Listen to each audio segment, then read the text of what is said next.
തമ്പുരാനെ അന്വേഷിച്ചൊരാളെ വിട്ടേക്ക് വരിക. എന്താ ആശാനെ? ഇത് ബാലചന്ദ്രൻ നായർ, കോളേജ് മാഷാണ്. ബാലൻ മാഷെന്നും വിളിക്കാം. എഴുത്തുകാരനാണ്. മാഷ് ഇവിടെ 2-3 മാസം താമസം ഉണ്ടാവും. അനിയൻ തമ്പുരാനെയാണ് സഹായത്തിനും കൂട്ടിനും കരുതിയേക്കണേ. വേണ്ടതൊക്കെ ചെയ്തു കൊടുക്കണം. പുഴക്കരയില് എന്റെ പുതിയ വീട്ടിലാണ് താമസം.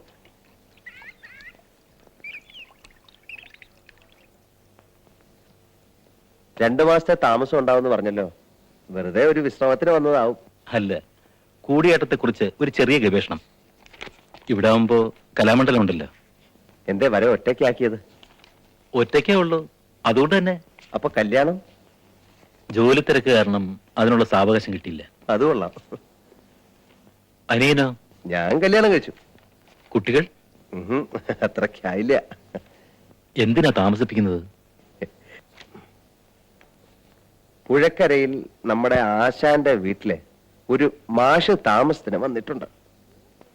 രസികനാണ് ചങ്ങാതി. ലോഹ്യം പറയുന്ന കൂട്ടത്തിൽ ചോദിച്ചു, കുട്ടികളായോന്ന്. ഇല്ലാന്ന് പറഞ്ഞപ്പോ ചോദിക്കാ, എന്തേ താമസിപ്പിക്കണേന്ന്. കാണുന്നവരോടൊക്കെ എന്തൊക്കെയാ പറഞ്ഞു നടക്കണേ? ആരെന്തൊക്കെ പറഞ്ഞാലും ഒരു 2 കൊല്ലം കഴിഞ്ഞു മതി. പിന്നെ ഈ കോവിലകത്തിന്റെ മുറ്റം നിറയെ കുട്ടികൾ. അയ്യോ, മുറ്റം നിറയെ കുട്ടികളോ? കുറിക്കാരൻ ഷേണായിക്ക് കുറെ കുടിശ്ശികയുണ്ട്. പിന്നെ വേറെ ചില ആവശ്യങ്ങൾ. കുട്ടൻ രജിസ്ട്രാഫീസ് വരെ വന്ന് ഒരു ഒപ്പിട്ട് പോക്കോളൂ. കുറിക്കാരന്റെ കുടിശ്ശിക തേങ്ങ വിറ്റ് വരുമ്പോ തീർത്താ പോരെ?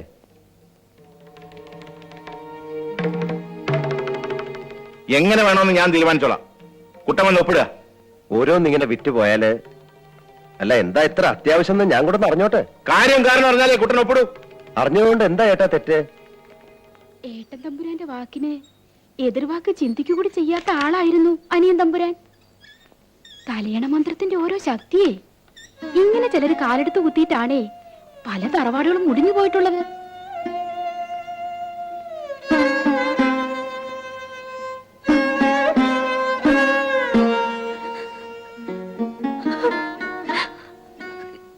വല്ലവരും വല്ലതും പറയണ കേട്ടിട്ട് ഹായ് എന്താ കുട്ടി ഇത് നോക്കുക. ഇനി അഥവാ കുട്ടിയുടെ ഉപദേശം കേട്ടിട്ടാണ് ഉണ്ണി ഇത് പറഞ്ഞെങ്കിൽ കൂടി നന്നായിന്നേ ഞാൻ പറയൂ. ഈ ബുദ്ധി ഉണ്ണിക്ക് നേരത്തെ തോന്നിയിരുന്നെങ്കിൽ കോവിലകത്തെ സ്വത്തുക്കൾ കുറെയെങ്കിലും ബാക്കി കിടന്നേനെ. ഒരു തെറ്റുമില്ല. കുട്ടി സമാധാനായിരിക്കും. ഓരോന്നിങ്ങനെ വിറ്റ് തീർക്കാൻ തുടങ്ങിയാലേ അവസാനം ഉണ്ടാവില്ല. ഏട്ടനോട് മറുത്തു പറയരുത്. അച്ഛന്റെ സ്ഥാനാണ് ഏട്ടന്. ഏട്ടനെ അനുസരിച്ചില്ലെങ്കിൽ അത് ഞാൻ ഉപദേശിച്ചുണ്ടാവുന്ന ആളുകൾ പറയും എന്ന് കരുതി എത്രയെന്ന് വെച്ചാ വിറ്റ് തൊളിക്ക. ഞാൻ മോശക്കാരി ആയാലും വേണ്ടില്ല, സ്വത്ത് തന്നെയാ പ്രധാനം, അല്ലേ? കാർത്തികേ, ഏതാവും എനിക്ക് പ്രധാനം എന്ന് പറഞ്ഞിട്ട് വേണം അറിയാൻ.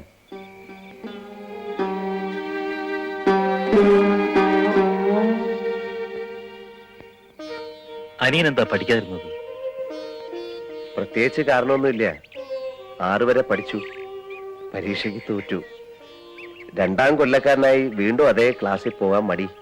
പോയില്ല. കല്യാണിയമ്മ കുറെ ഉപദേശിച്ചു, കൂട്ടാക്കിയില്ല. ഏട്ടൻ ശാസിച്ചില്ലേ? ഏട്ടനോ? ഏട്ടൻ വിവരം അറിഞ്ഞത് തന്നെ പിന്നെ എപ്പോഴും ആണ്. അതെന്താ അങ്ങനെ? എല്ലാവർക്കും അവരവരുടെ കാര്യം നോക്കാനേ സമയമുള്ളൂ. എനിക്ക് മാത്രം മറിച്ചും. അനിയും പഠിക്കണമായിരുന്നു. പഠിക്കാതിരുന്നത് കൊണ്ട് എന്താ എത്ര നഷ്ടപ്പെട്ടതെന്ന് മനസ്സിലാവില്ലിപ്പോ. ശരിയാണ് മാഷേ, എനിക്കും ഇപ്പൊ അത് തോന്നുന്നു. കല്യാണം കഴിച്ച കുട്ടിക്ക് പഠിപ്പുണ്ട്. അക്കുട്ടിക്ക് മനസ്സിലാവുന്നത്രയും കാര്യങ്ങൾ പറയാനുള്ള വിവരം എനിക്കില്ല. പാവം. എനിക്ക് മനസ്സിലാവുന്ന കാര്യങ്ങൾ മാത്രം പറയാൻ താഴേക്ക് ഇറങ്ങി വരികയാണ്. അതൊരു വലിയ ഭാഗ്യമാണ് നീ. സ്വന്തം ഭർത്താവിന് മനസ്സിലാകാൻ വേണ്ടി സ്വയം താഴേക്ക് ഇറങ്ങി വരാൻ തയ്യാറാവുന്ന ഒരു ഭാര്യയെ കിട്ടാൻ തപസ്സിരിക്കണം.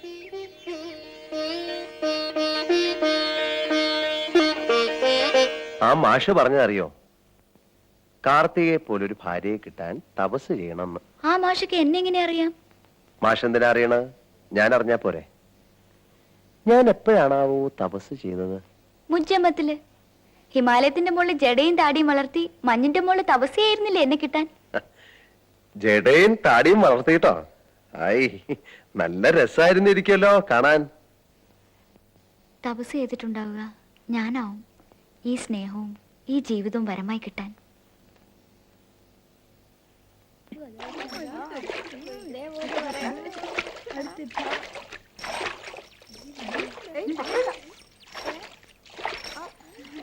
ഇത്രയും വൈകിയപ്പോ ഇനി പുലർച്ചയ്ക്ക് വരവുണ്ടാവുമെന്ന് കരുതി. അവിടെ അല്ലേ കുറി എങ്ങനെയാ മണികണ്ഠന് ക്ഷീണാണോ അതോ അത് ആദ്യം പറയാം അമ്പരാൻകുട്ടി എന്നിട്ടാവും ബാക്കി കാര്യം. ഹായ്, ഇപ്പോഴത് മനസ്സിൽ വെച്ചോണ്ടിരിക്കുക. ആനയുടെ പ്രകൃതം തന്നെ പുഷ്പാങ്കദനും. തമ്പുരാൻകുട്ടിയുടെ കല്യാണത്തിന്റെ വകയൊന്നും പുഷ്പാങ്കത്തിന് കിട്ടിയില്ല. അതിനെന്താ, കോവിലകത്തേക്ക് വന്നോളൂ. ശോ, പരിഭവിക്കണ്ട. കോവിലകത്തേക്ക് വന്നോളൂ എന്ന് പറഞ്ഞത് മണികണ്ഠനെയും കൂടെ ചേർത്ത് തന്നെയാണ്. പിന്നെ പുഷ്പാങ്കത, ഒരു കാര്യമുണ്ട്. പോകണതിന് മുമ്പ് ഒന്ന് കാണണം. കാണലൊക്കെ ആവാ, വെറും കൈയോടെ കണ്ടാ പറ്റില്ല. വേണ്ട രീതി തന്നെ കണ്ടോളാം. പോരെ? മതി. അല്ലട മോനെ. ആ ആ, ആ, ആ, ആ, എടാ. ആ, ആ. അതെടാ. ആ, എടാ. പറ്റേ. ആ കുഞ്ഞുസാ, ആ വീല് പാകമാക്കി വെളിച്ചെണ്ണ ഒഴിച്ചോളൂ. ആ, അരി നല്ല അസലായിട്ട് കഴുകിയിരിക്കണം. ഒറ്റ കല്ലുണ്ടാവാൻ പാടില്ല. ഇപ്പോഴത്തെ അരിയാ, വിശ്വസിക്കാൻ പറ്റില്ല. ഒന്ന് വേഗം ചെരണ്ടടോ, എത്ര നേരമായി ചൊറിഞ്ഞുകൊണ്ടിരിക്കണു. പരമനേർക്ക് കോളായല്ലോ. 600 പേർക്കല്ലേ സദ്യ. എന്ത് കോളന്റെ തമ്പുരാന്, ഇത്രയും പേർക്ക് വെച്ചു വിളമ്പി കഴിയുമ്പോഴേക്കും സ്വന്തം വിശപ്പ് കെടും. അതാണ് ദഹനക്കാരന്റെ യോഗം. പിന്നെ എന്താന്ന് വെച്ചാൽ കിട്ടുന്ന കല്യാണം കൊണ്ട് 10 ദിവസം 10 ദിവസം. ഇതെന്താ ഒന്നാം പാല? കാണാണ്ടായപ്പോ കരുതി ഇനി നാളെ ഉപായത്തിനൊരു വരവേ ഉണ്ടാവുള്ളൂ എന്ന്. ദേഹണ്ണപ്പുരയിലെ ഇരിക്കുക. വല്ലതും കാലമായിട്ട് എത്തിയാൽ മതിയല്ലോ എന്ന് കരുതി. ഇങ്ങനെ പിഴിയ. അനിയനെപ്പത്തി വൈകിട്ട് തന്നെ എത്തി. ഞാനല്ലേ എവിടെയും ആദ്യ അവസാനക്കാരൻ. മാഷക്കറിയോ, അനിയൻ തമ്പുരാൻ അല്ലാണ്ട് ഈ നാട്ടിലൊരു ഉത്സവോ കല്യാണോ അടിയന്തരോ ഉണ്ടോ? പക്ഷെ എന്ന് കരുതി തമ്പുരാന്റെ ഏട്ടൻ എങ്ങനെയല്ലാട്ടോ, ചടങ്ങിനൊന്ന് വരും. വന്നാലോ എല്ലാത്തിനും ചുമതലക്കാരൻ താനാണെന്ന് ഭാവിക്കുകയും ചെയ്യും. നാളെ കണ്ടോളൂ. പരമാവരെ. ഏയ് ഏയ് പുഷ്പങ്ങളാ, നിക്ക. ആ. ഞാൻ പറഞ്ഞിരുന്ന കാര്യം പറഞ്ഞോ? ഇല്ല, പക്ഷേ ഒരു നിബന്ധന പറഞ്ഞിരുന്നു. അത് ഞാനും മറന്നിട്ടില്ല. ആ, ആ, കാല് വെക്കാന്, കാല് വെക്കാന്. എന്താ ഇപ്പം കളിക്കുക? അങ്ങോട്ട് വെക്കാന്. ആ, അവിടെ പിടിച്ചോളൂ. ശരി. ആ, അങ്ങോട്ട് വരിക്കോളൂ. തിരിക്കാം. ഇവിടെ കളിച്ചാന്, ഇങ്ങോട്ട് കളിച്ചാന്. എന്താ ഞാന കളിക്കുന്നത്? ഇവിടെ വേണം.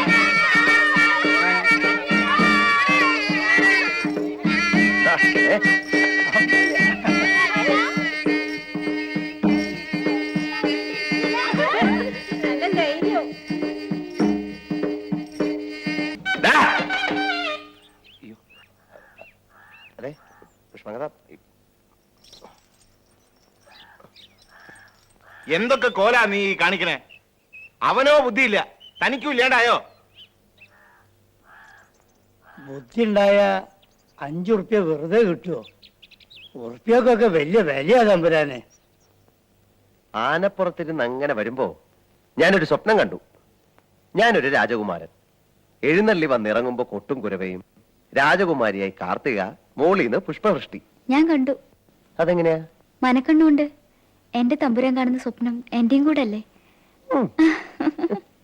കാർത്തിയെ, എനിക്ക് കുളിക്കാൻ കുറച്ച് ചൂടുവെള്ളം വേണോന്ന് പറഞ്ഞിരുന്നു. അതായോ നോക്കൂ.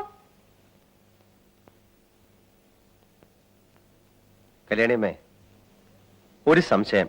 ഉം. ഏട്ടന് ഇനിയൊരു ഏട്ടനുണ്ടായിരുന്നെങ്കിൽ, അങ്ങനെ ഒരു ഏട്ടത്തി ഉണ്ടായിരുന്നെങ്കിൽ, അവര് ഈ ഏട്ടത്തിയോട് ഇങ്ങനെ പറഞ്ഞ ഏട്ടനോ ഇവർക്കോ അത് രസിക്കോ? ഉണ്ണി ചോദിച്ചേ ശരിയാ, പക്ഷേ നമ്മളായിട്ട് ഒന്നിനും വഴി ഉണ്ടാക്കണ്ട. പണ്ട് തൊട്ടേ എനിക്കത് അനുഭവമാണ്. തമാശക്കാരനായ വെറും ഒരു കോമാളി. എല്ലാരും എന്നെ അങ്ങനെ കണക്കാക്കിയിട്ടുള്ളൂ. ഞാൻ എന്ത് പറഞ്ഞാലും ആരും വില വെക്കില്ല. ഇല്ലെന്ന് അനിയന് തോന്നുന്നതാണ്. ഉണ്ട്, ഉണ്ടാവണം. എങ്ങനെ? അതിനൊറ്റ വഴിയേ ഉള്ളൂ. ശരിയെന്ന് നല്ല ബോധ്യമുള്ള കാര്യങ്ങൾ മാത്രം തർപ്പിച്ച് പറയുക. അങ്ങനെ പറയുന്ന കാര്യങ്ങൾ ആരെന്ത് പറഞ്ഞാലും മാറ്റാണ്ടിരിക്കുക. ആദ്യമൊക്കെ വില വെച്ചില്ലെന്ന് വരും, പക്ഷെ പിന്നെ പിന്നെ അത് മാറും. വില വെച്ചേ മതിയാകൂന്ന് വരും.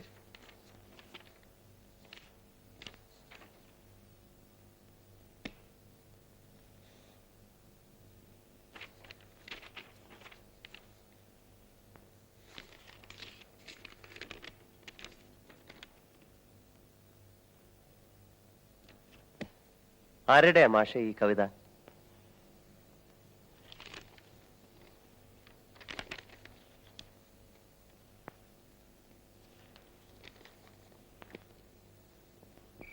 മാഷ് കല്യാണം കഴിക്കാത്തതിന്റെ രഹസ്യം ഇന്നാ എനിക്ക് മനസ്സിലായത്. സ്നേഹിച്ചിരുന്ന പെൺകുട്ടി മറ്റാരെയോ കല്യാണം കഴിച്ചു പോയത്രേ.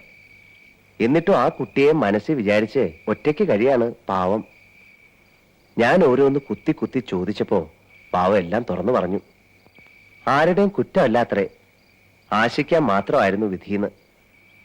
എന്നെങ്കിലും എപ്പോഴെങ്കിലും ആ കുട്ടി തിരിച്ചു വന്നാ സ്വീകരിക്കാൻ വേണ്ടിയിട്ട് മനസ്സിന്റെ വാതിൽ തുറന്നിട്ടിരിക്കുകയാണത്രേ. കേട്ടപ്പോ എന്റെ കണ്ണ് നിറഞ്ഞു. കഥകളിലും മറ്റും കാണാറില്ലേ അക്കൂട്ട്? മാഷിന്റെ പുസ്തകത്തിന്റെ ഉള്ളിൽ നിന്ന് ആ കുട്ടി എഴുതിയ ഒരു കവിതയുടെ കടലാസ് എന്റെ കയ്യിൽ കിട്ടി. അങ്ങനെ ഞാൻ ഈ കഥ അറിയണ തന്നെ. നല്ല രസമുള്ള കവിതയായിരുന്നു. ഛോ, എന്തായിരുന്നു അതിന്റെ വരികൾ? നാവിന്റെ തുമ്പത്തുണ്ടായിരുന്നതാ, മറന്നു. അച്ഛന്റെ കത്തുണ്ടായിരുന്നു. എന്താ വിശേഷിച്ച്? കാവില് താലപ്പൊലിയാണ്, രണ്ടാളും വന്ന സന്തോഷാവുന്ന്. പോവോ? പോവോന്നോ? പോയി ചെന്ന് നിന്ന് നടത്തി കൊടുക്കാം താലപ്പൊലി, പോരെ? ആ, ഓർമ്മ വന്നു. ഞാൻ ചൊല്ലാ ആ കവിത. പൂവിതൾ തൂവൽ തുമ്പാലേ മാനസ ശ്രീലക വാതിലിൽ നീയുരുമ്മി. അല്ല, മാഷ് ഇവിടെ സ്വപ്നം കണ്ടിരിക്കുക? അതെങ്കിലും വേണ്ട ഇനിയെ സ്വന്തമായിട്ട്. അത് ശരിയാ. ഞാൻ ദേ അമ്പലത്തിൽ നിന്ന് പറഞ്ഞ വഴിയാ. ഒരു പായസം വഴിപാടുണ്ടായിരുന്നു. മാഷിക്ക് അല്പം തരാന്ന് കരുതി.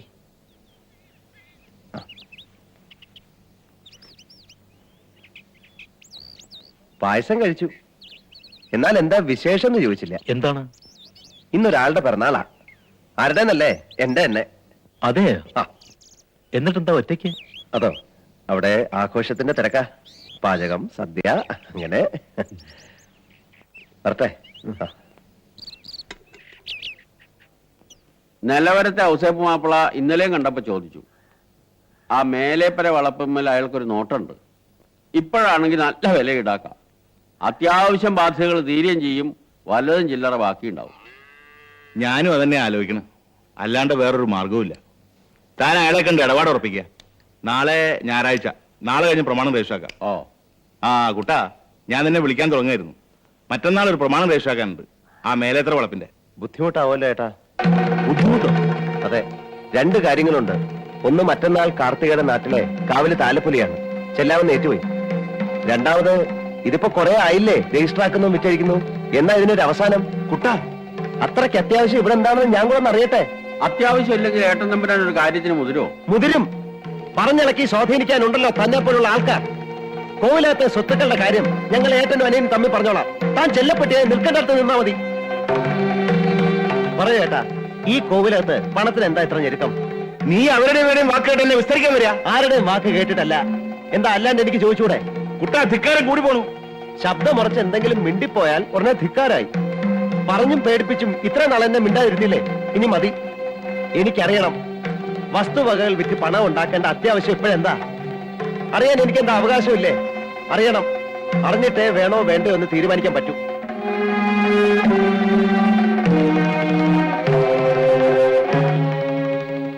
കല്യാണിയമ്മേ, ഞാൻ പറഞ്ഞതിൽ ഗുരുത്വദോഷമായിട്ട് എന്തെങ്കിലും ഉണ്ടോ? ഇല്ല ഉണ്ണി, ദുർബുദ്ധി ഉപദേശിക്കാൻ ഇങ്ങനെ ആളുണ്ടായിട്ടാ ഈ തലതിരിച്ചില്. ഛീ, ആ നടക്ക്. നാണം കെട്ട ബന്ധത്തിന്റെ മേലുള്ള അധികാരം കൂത്താടിന്റെ കൂരേ മതി. ഇത് കോവിലകമാണ്. ഇവിടെ ആരും നിന്നെ അകത്തമ്മയെ വായിച്ചിട്ടില്ല. ഒരക്ഷരം ഇവിടെ പോകരുത്. ഞാനിപ്പോ ഒരാണായി അല്ലേ? ഞാനും ഇപ്പോഴാണ് അറിഞ്ഞത് ഇത്രയും ധൈര്യവും ശൗര്യവും എന്നിൽ ഉറങ്ങിക്കിടപ്പുണ്ടെന്ന്. നാളെ പുലർച്ചയ്ക്ക് നാട്ടിലേക്ക് പോവാം. എന്താ? വേണ്ട, ഏട്ടൻ പറഞ്ഞതനുസരിച്ചാ മതി. അത് ഞാനല്ലേ തീരുമാനിക്കാൻ?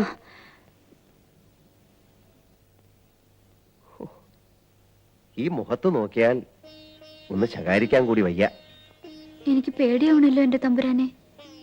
ഔ, ആർക്കും വിലയില്ലാത്ത അനിയൻ തമ്പുരാനെ പേടിക്കാനും ഒരാളുണ്ട്. നന്നായി. മുഖവര വേണ്ട, പറയാ. വലിയ അനുഭവമൊന്നുമില്ലാത്ത കുറച്ചെന്തെങ്കിലും വസ്തു എഴുതി കൊടുത്ത് ഭാഗം പിരിച്ചുവിടണം. പിന്നെ ശല്യമില്ലല്ലോ. പോണു. പിണങ്ങിട്ടാ? അല്ല.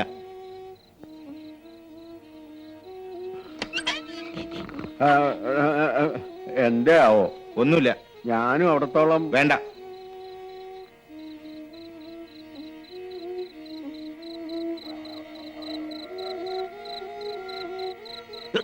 എന്തോ കടിച്ചല്ലോ.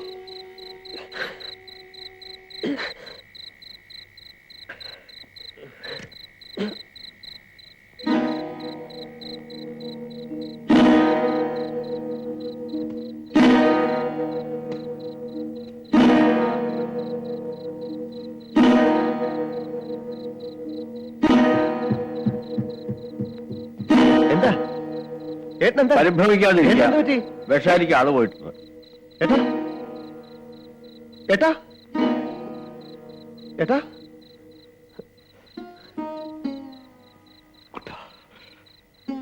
കഥ അറിയാണ്ടുള്ള വേഷം കെട്ടലായിരുന്നു കേട്ടില്ലേ?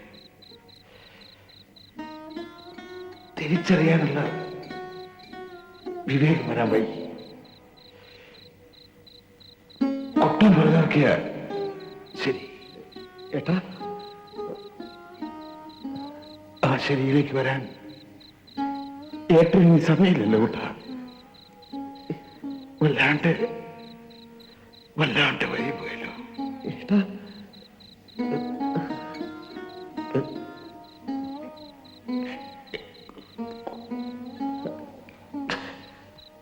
ഏട്ടാ